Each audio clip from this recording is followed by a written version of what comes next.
అందరికీ నమస్కారం అండి. మనమందరం ప్రతి సంవత్సరం ఎన్నో పండుగలు జరుపుకుంటూ ఉంటాము. అలా మనం జరుపుకునే ప్రతి పండుగ వెనుక ఒక కారణం ఉంటుంది. కాబట్టే మన పూర్వీకులు ప్రతి పండుగకు దాని ప్రాధాన్యతని చెప్పి, తెలియజేసి సాంప్రదాయబద్ధంగా చేసేవారు. ప్రతి ఏటా మనం చేసుకునే పండుగలలో ఉగాది తొలి పండుగ. ఉగాది పండుగ అనగానే మనకు ముందుగా గుర్తొచ్చేవి ఉగాది పచ్చడి, పంచాంగ శ్రవణం, నూతన వస్త్రధారణ.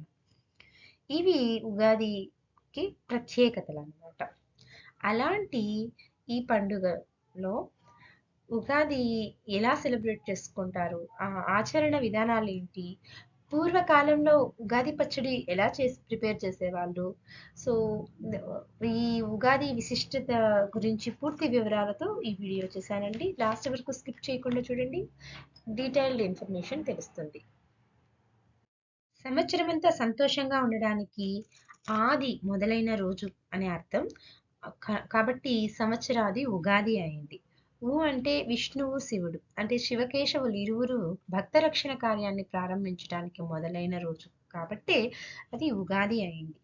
అలాగే చైత్ర మాసంలో సూర్యోదయానికి చైత్ర శుక్ల పాడ్యమి నాడు సూర్యోదయానికి పాడ్యమి ఉన్న రోజే ఉగాది పండుగ సెలబ్రేట్ చేసుకునే ఆచారం ఉంది. ఎందుకు అంటే బ్రహ్మదేవుడు చైత్ర శుద్ధ పాడ్యమి సూర్యోదయ వేళ ఈ సృష్టిని సంపూర్ణంగా పూర్తి చేశాడనమాట, తయారు చేశాడనమాట.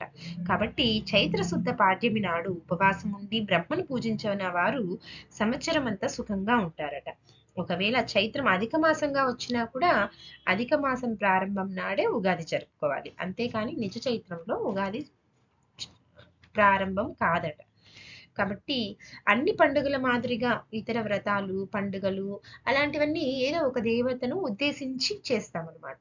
కానీ ఈ ఉగాది ప్రత్యేకించి అనంతమైన కాలాన్ని మన సౌలభ్య గణన కోసం సంవత్సరాత్మకంగా లెక్కించి సంవత్సరాది నాడు మనం కొలిచే దైవం ఏది అంటే కాలాన్ని. ఈ కాలాన్ని మన ఇష్ట దైవ స్వరూపంగాను, సకల దేవతా స్వరూపంగాను భావించి సంవత్సర కాల భవిష్యత్తును ముందుగా తెలుసుకొని ఆయా సమయాల్లో ఏది అంటే మనకి ఏ రకమైన ప్రాబ్లం వచ్చినా కూడా దానికి తగ్గ పరిహారార్థమై దైవానుగ్రహ ప్రాప్తికై చేసుకోవాల్సినవన్నీ ముందుగా సిద్ధపరచుకోవడానికి ఒక టైం టేబుల్ లాంటిదండి ఇది. ఒక టైం టేబుల్ ప్రకారంగా ఏ టైంకి ఇక వచ్చేది అంటే ఇప్పుడు ఉగాది చైత్ర శుక్ల పాడ్యంలో స్టార్ట్ అవుతుంది. ఈ జ్యోతిష శాస్త్ర ప్రకారం ఏ రాశి ప్రభావాలు ఏ విధంగా ఉంటాయి ఏమి అని పంచాంగ శ్రవణం ద్వారా మనం ముందుగానే తెలుసుకొని వాటికి ఆ పరిష్కార మార్గంగా పూజా విధానాలు అనేటివి చేస్తూ ఉంటారు. సో ఆ విధంగా అన్నిటినీ ఒక ప్రణాళికగా తయారు చేసుకోవడం కోసమని ఈ ఉగాది నాడు మనం కాలాన్నే దేవతగా భావించి పూజించడం అనేది చేయాలన్నమాట. ముందు కాలాలలో కూడా యుగాది అనేది చేసేవాళ్ళు అనమాట. కానీ కాలానుగుణంగా వరా వరాహమిహిరుడు సారీ అతను చంద్రమానం రీత్యా చైత్ర మాసాన్నే సంవత్సర ఆరంభంగా భావించి చైత్ర శుక్ల ప్రతిపత్తు నాడు బ్రహ్మ సృష్టిని ప్రారంభించినాడు అనే దాంతో ఉగాది కంటిన్యూస్గా సెలబ్రేషన్ అనేది స్టార్ట్ చేశారండి. అలాగే తెలుగు వాళ్ళే కాకుండా కర్ణాటక వాళ్ళు, మహారాష్ట్రులు ఇలా వీరందరూ కూడా ఈ ఉగాది అనేది చైత్ర శుక్ల పాడ్యమి నాడే ఆచరిస్తారు. ఒక్కొక్క ప్లేస్లో ఒక్కొక్కరు ఒక్కో విధంగా మరాఠీ వాళ్ళైతే గుడి పడ్వా అని చెప్పని, తమిళులు అయితే పుత్తాండు అని అలా డిఫరెంట్ డిఫరెంట్ నేమ్స్తో సెలబ్రేషన్ అనేది చేస్తూ ఉంటారు. ప్రతి ఒక్కరు కూడా సెలబ్రేషన్ ఉగాది పండుగను చేస్తారనమాట తొలి పండగ. దీన్ని ఆచరించే విధానం ఎలా ఉంటుంది ఏమి అనేది చూద్దాము. ఉగాది పండుగ ఎలా జరుపుకోవాలి, దాన్ని ఎలా ఆచరించాలి అనేది ఇక్కడ స్టెప్ బై స్టెప్ ఇవ్వడం జరిగింది. సో చూద్దాం. తలంటుకొని స్నానం చేయాలి, కొత్త దుస్తులు ధరించాలి, ఇంటి ముంగిట తోరణాలు కట్టాలి, వేపపూత పచ్చడి దేవునికి నివేదించి స్వీకరించాలి. పాతకాలం ప్రకారం పూర్వులు అంటే పూర్వకాలంలో పెద్దవాళ్ళు ఎలా ఆచరిస్తున్నారు అనేది ఇక్కడ ఒక 10 పాయింట్స్ ఇవ్వడం జరిగింది. దాన్ని బాగా అవసరమైన వాళ్ళు స్క్రీన్ షాట్ తీసి పెట్టుకొని మరి పాటించడానికి ప్రయత్నించండి. ప్రతి గృహంలో ధ్వజారోహణం చేయాలి. అంటే ఇప్పటి కాలంలో అంటే ఆచరించే వాళ్ళు చాలా తక్కువైపోయారు. ఇప్పుడు ధ్వజారోహణం బదులుగా మామిడి తోరణాలు, వేప తోరణాలు అలాంటివి కడుతున్నారు. అదే గుడి, దేవస్థానాలలో, దేవతా మందిరాల్లో అయితే అరటి స్తంభాలు కడుతున్నారు. తర్వాత తైలాభ్యంగనం. నువ్వుల నూనెతో తలంటు స్నానం చేయాలి. తర్వాత నూతన వస్త్రాలు ధరించాలి. దమనంతో బ్రహ్మను పూజించాలి. సర్వాపదలు తొలగి శాంతి ఆనందాలతో జీవించుటకై మహాశాంతి పూజా హోమాలు నిర్వహించాలి. లింబకుసుమ భక్షణం, వేపపూత పచ్చడి స్వీకరించాలి. పంచాంగ విశేషాలు వినాలి. ప్రపాదానం ప్రారంభించాలి. చలివేంద్రాలు పెట్టించాలి. రాజును దర్శించాలి. వసంత నవరాత్రి పూజలు స్టార్ట్ చేయాలి. సో వీటి గురించి డీటెయిల్డ్ ఎక్స్ప్లెనేషన్ ఇస్తూ ఇంకా ముందు చూద్దాం. ఫస్ట్ పాయింట్, ప్రతి గృహంలో ధ్వజారోహణం చేయాలి. ధ్వజారోహణం అంటే ఇప్పుడు దేవాలయాల్లో అయితే గనక గరుడ గరుడ వాహనుడితో ఒక ఫ్లాగ్ లాంటిది గుడి పైన పెడతారనమాట. అంటే ఈ పండుగకు ఈ ఉత్సవం అనేది స్టార్ట్ అవుతోంది అని మొదటి రోజు సింబాలిక్ గా పెడతారనమాట. అలాగే ముందు కాలాలలో ఇంటి ముందర కూడా ఇలా ఆంజనేయ స్వామిది, గరుడ వాహనుడిది ఇలా ఒక ఫ్లాగ్ లాంటిది ఇంటి ముంగిట పెట్టేవాళ్ళు అనమాట. కాలానుగుణంగా అది కాస్త పండుగ వచ్చింది అంటే పచ్చ తోరణాలు అంటే వేప అదే మామిడి ఆకు తోరణాలు అనేటివి కడుతూ వచ్చారనమాట. కొందరైతే వేప తోరణాలు కూడా కడుతున్నారు. సో ఈ విధంగా పండుగ సెలబ్రేషన్ స్టార్ట్ అయింది అని చెప్పడానికి సింబాలిక్ గా ఇలా తోరణాలు కట్టడం అనేది జరుగుతుంది. తర్వాత తైలాభ్యంగనం. తైలాభ్యంగనం అంటే నువ్వుల నూనెతో స్నానం. తలంటుకోవడానికి నువ్వుల నూనె చాలా శ్రేష్టమైందనమాట. ఉగాది నాడు తలంటి స్నానం చేయని వాళ్ళు నరకానికి పోతారు అని ఒక పాత సామెత కూడా ఉందండి. అది కూడా ఎందుకు అంటే ఈ తైలాభ్యంగనం చేసుకోవడం ఖచ్చితంగా చేయాలి అని చెప్పడానికి ఈ సామెత అనేది ఒకటి పెట్టారు.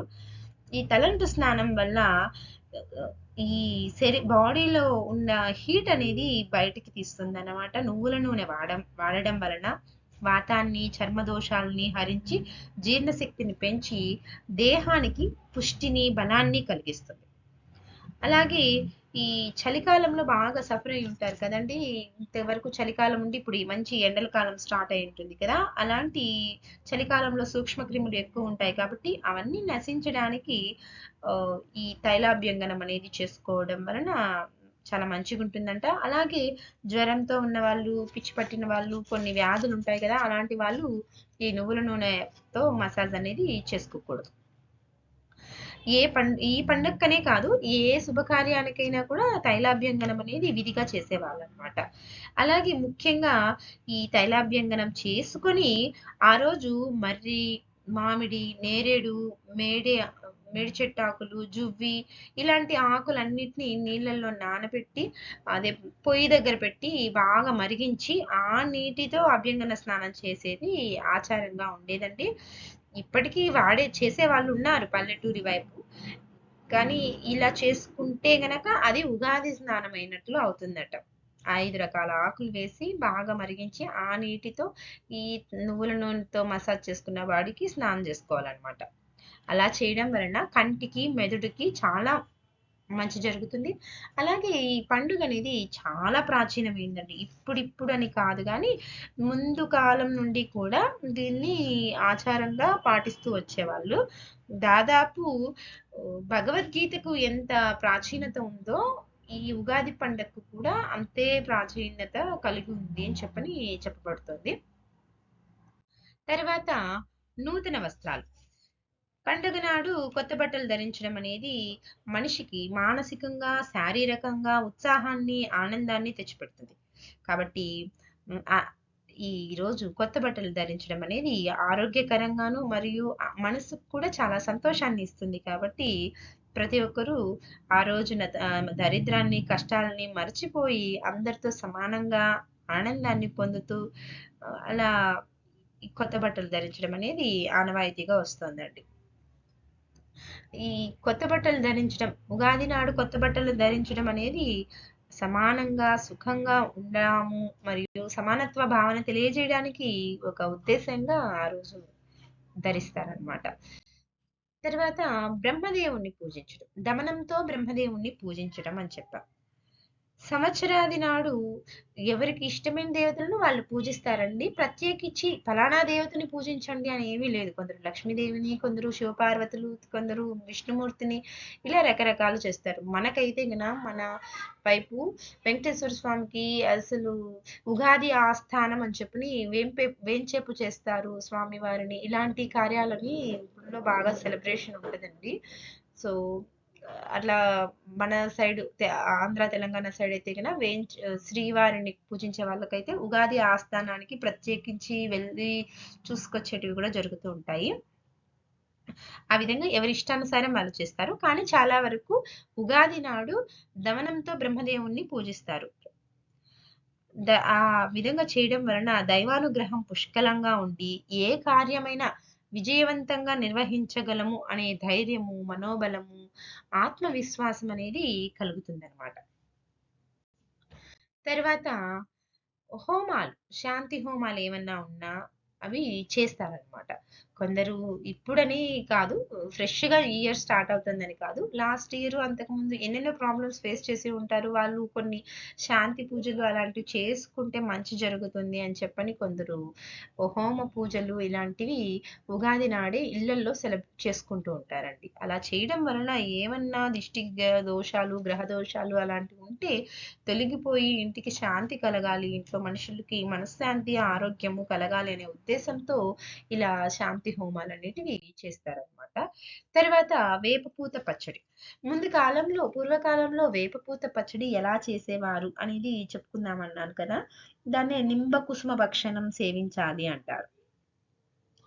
నింబ కుసుమ భక్షణం అంటే ఇదేనండి ఉగాది పచ్చడి. శాస్త్రం ప్రకారంగా కొత్త చింతపండు ఉగాది నాటికి పాతదవుతుంది. అంటే సంక్రాంతి నాటికి కొత్త చింతపండు అవి వచ్చుంటాయి కదండీ! అది ఉగాది నాటికి 2, 3 నెలలు దాన్ని స్టోర్ చేయడం వలన అది పాత చింతపండు అవుతుంది.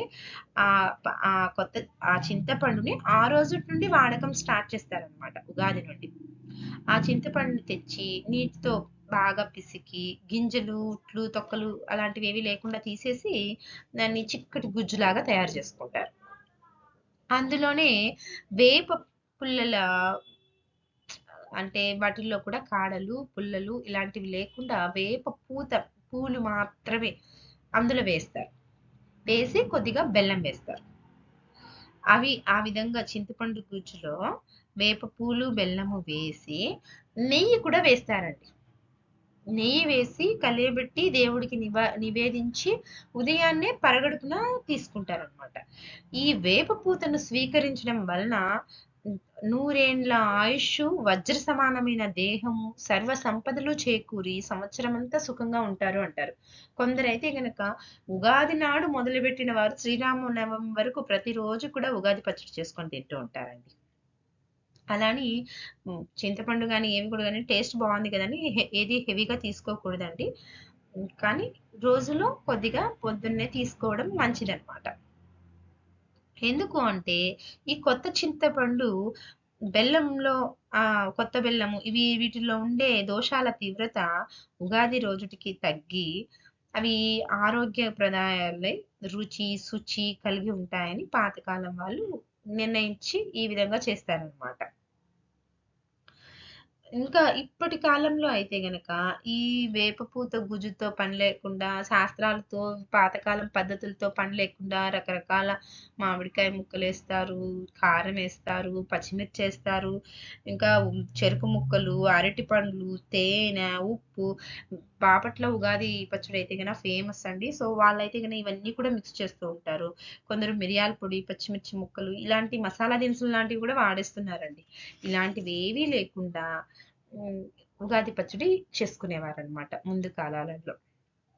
వసంత ఋతు ప్రారంభంలో అంటే అప్పుడప్పుడే చెట్లకు ఆకులు చిగురిస్తూ ఉంటాయి. అలా లేతగా ఉంటుంది కదా! ఆ కాలంలో దొరికే వేప పువ్వు, బెల్లము, చింతపండు ఇవన్నీ కలిపి సేవిస్తే గనక వచ్చే కాలానికి స్వాగతం చెప్పడం అన్నమాట.